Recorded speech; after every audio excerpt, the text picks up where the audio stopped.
Hey guys, Miss Shoemake here. Today we are going to review classifying matter. So I have given us a little table and I put some items in it.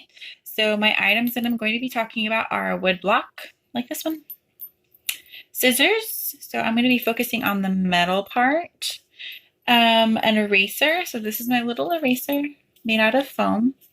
And sugar. I didn't bring sugar with me, but you know what sugar looks like and feels like.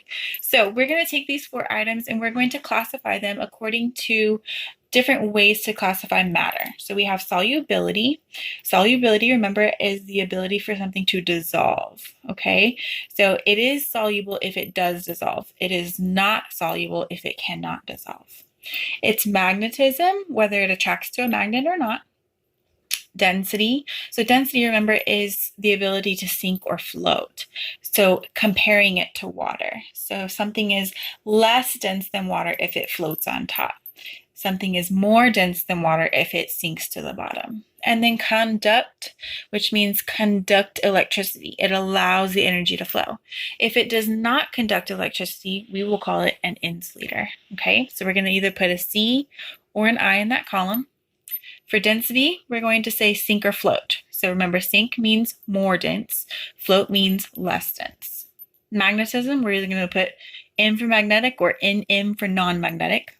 Solubility, we're going to put S for soluble or NS for not soluble, which means it does not dissolve. Okay, so let's get started. We're going to start with the wood block, and I'm going to go all the way across until I finish up, and then I'll go to scissors, okay? So a wood block. Does a wood block dissolve in water? If I put this in water, would it dissolve? Yes or no? No, it would not. So we're going to say NS for not soluble. Okay. If I had a magnet, would this be attracted to it? No, because it is not a metal. M for non-magnetic. Density. So if I put this piece of wood in a container of water, would it sink or would it float? Wood will actually float. So we are going to say that it is going to float. And I'm going to put LD for less dense. Okay. And then conduct. Does it conduct electricity? Does it allow the energy to flow easily? It is not a conductor. It is an insulator. So we're going to put I for insulator. Okay. All right. Let's try the scissors. Okay. So my scissors have a metal, I don't know, blade, and then it has the little plastic handles. So for solubility, though, if I were to drop this in water, would it dissolve? No, it would not. So we would say it is non-soluble. Okay, magnetism. If we're looking at just the blades would be magnetic. Okay, so we're going to say M for magnetic. Remember, that's just the blades. The plastic here would not be magnetic.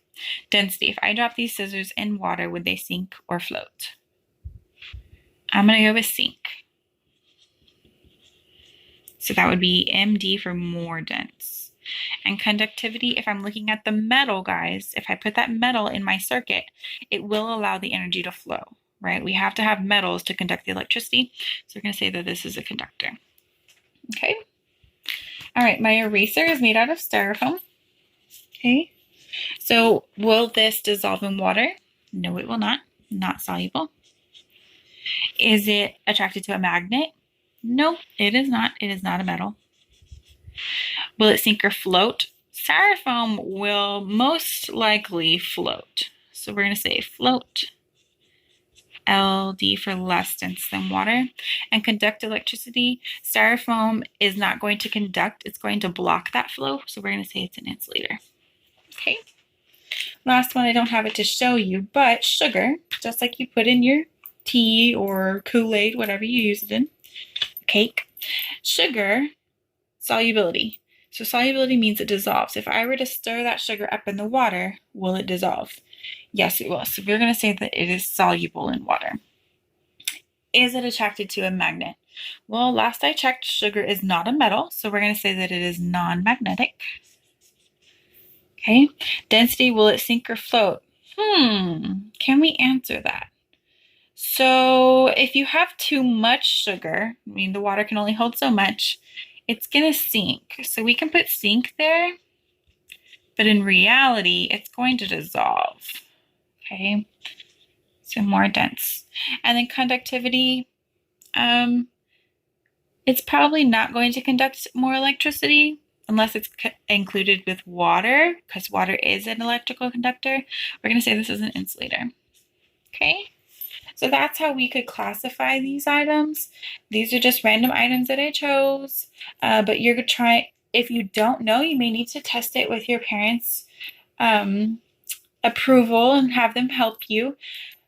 But this is classifying matter. Remember, you're going to have different ways you look at their physical properties, and there are lots of different ways for you to classify. Thanks, guys.